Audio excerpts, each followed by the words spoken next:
Hello students, today's topic is working with control panel. हम लोग कैसे कंट्रोल पैनल्स के साथ वर्क करेंगे विंडोज 10 ऑपरेटिंग सिस्टम के साथ। तो अभी तक आपने विंडोज के फीचर्स के बारे में पढ़ा था। आज हम लोग पढ़ेंगे विंडोज के कंट्रोल पैनल्स के बारे में। कंट्रोल पैनल्स क्या है, कंट्रोल पैनल्स में क्या क्या फीचर्स है और कंट्रोल पैनल से हम लोग क्या कर सकते हैं। तो सबसे पहले हम ये जानेंगे कि कंट्रोल पैनल्स को स्टार्ट कैसे करेंगे।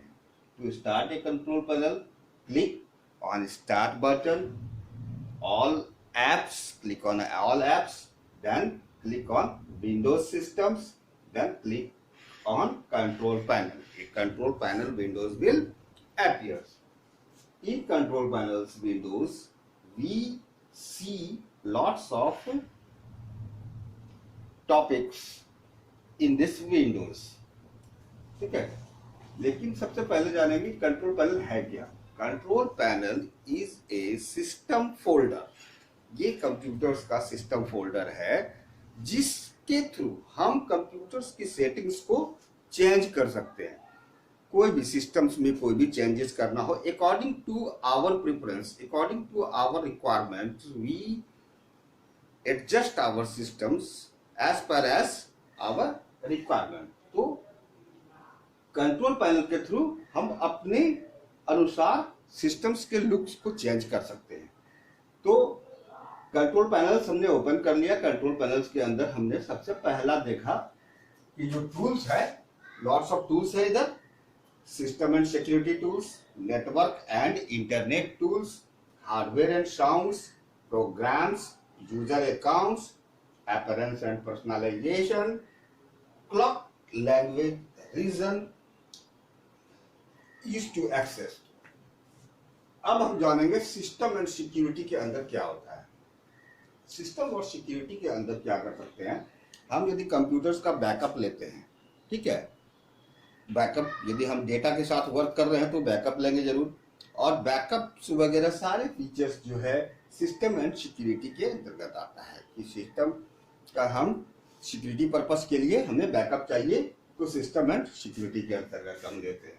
दूसरा आ गया नेटवर्क एंड इंटरनेट. जब हम कोई भी कनेक्शन इंटरनेट का लेते हैं और कनेक्ट करते हैं, या फिर हमारा लैन कार्ड वर्क कर रहा है या नहीं कर रहा है, कनेक्टिविटी बन रही है, स्टेब्लिश हो रही है या नहीं हो रही है, या फिर लैन कार्ड के में का जो नेटवर्क में है उसमें मुझे आईपी एड्रेस डालना है, तो उसके लिए हम लोग नेटवर्क एंड इंटरनेट टूल्स वाले ऑप्शंस में जाएंगे, फीचर्स में जाएंगे और वहां पर सेटिंग्स में चेंज करेंगे. Hardware and sound settings. अब कोई भी हार्डवेयर, नया हार्डवेयर हम कनेक्ट करते हैं. सपोज दैट कि हम हार्डवेयर कनेक्ट करते हैं कि स्कैनर को कनेक्ट करते हैं अपने कंप्यूटर के साथ. अब मुझे स्कैनर दिखेगा कहाँ. तो जब हम हार्डवेयर एंड साउंड सेक्शन में जाएंगे तो वहां मुझे वो स्कैनर अटैच्ड दिखेगा. या साउंड्स में हम स्पीकर्स कनेक्ट करते हैं और स्पीकर्स के वॉल्यूम्स को हम एडजस्ट करते हैं लेफ्ट एंड राइट, तो वो भी हम हार्डवेयर एंड साउंड्स में जाकर कर सकते हैं. फोर्थ नंबर में प्रोग्राम्स है. प्रोग्राम्स, कौन कौन से प्रोग्राम्स आपके सिस्टम पे इंस्टॉल्ड है, कौन कौन से एप्लीकेशंस प्रोग्राम्स आपके सिस्टम में इंस्टॉल्ड है, उस सारे के इंफॉर्मेशन आपको प्रोग्राम्स के अंदर दिखाता है. User accounts. अब आपका कंप्यूटर्स है, यू आर ए एडमिनिस्ट्रेटर और you want to access my computers, any one of my colleagues, so I decided to access my computer to him.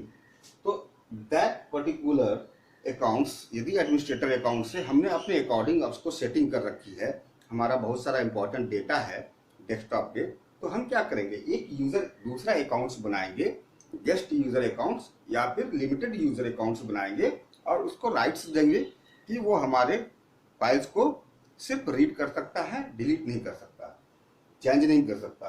तो सो यूजर अकाउंट सेक्शंस में हम एक नया यूजर्स को ऐड कर सकते हैं. Right. Appearance and personalisation.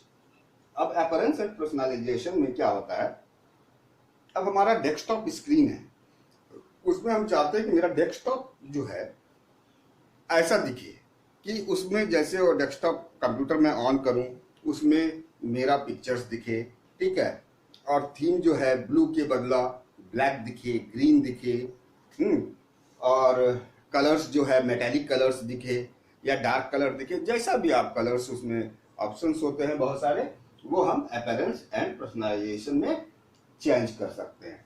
Clock, language and reasons, यहाँ पर आप टास्क बार में नीचे देखे होंगे राइट हैंड साइड में क्लॉक्स होते हैं जो टाइम बताते हैं, ठीक है। तो यहाँ पर हम क्लॉक्स को चेंज कर सकते हैं इस वाले ऑप्शंस में। यहाँ लैंग्वेज, अपना प्रीफर्ड लैंग्वेज जैसे इंग्लिश है, तो हम यहाँ पर इंग्लिश से, यदि हम दूसरे कंट्री से आए हैं या दूसरा कंट्री का कोई आदमी इंग्लिश लैंग्वेज नहीं समझता, मान लो फ्रेंच समझता हो, तो हम यहाँ से लैंग्वेज चेंज करके उसको इंग्लिश टू फ्रेंच कर सकते हैं, वो फ्रेंच में अपना वर्क कर सकता है कंप्यूटर्स में। रीजन, रीजन हमारा क्षेत्र कौन सा है, यदि हम इंडिया रीजन्स के हैं तो इंडिया,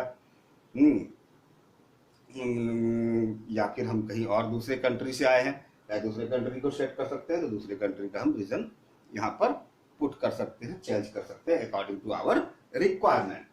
अब ease to access, ease to access में क्या होता है कि यदि हम चाहें तो कोई भी चीज को अकॉर्डिंग टू अपने रिक्वायरमेंट्स के हिसाब से, जैसे मुझे कीबोर्ड वगैरह नहीं चलाना है, मैं सोच रहा हूँ कि वॉइस रिकॉग्निशन हो, तो voice recognition ease to access के थ्रू भी हम कर सकते हैं।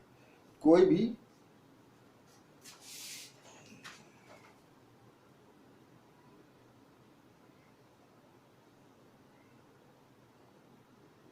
ठीक है, और सिस्टम के कॉन्फ़िगरेशंस को हम ईज टू एक्सेस के थ्रू चेंज कर सकते हैं।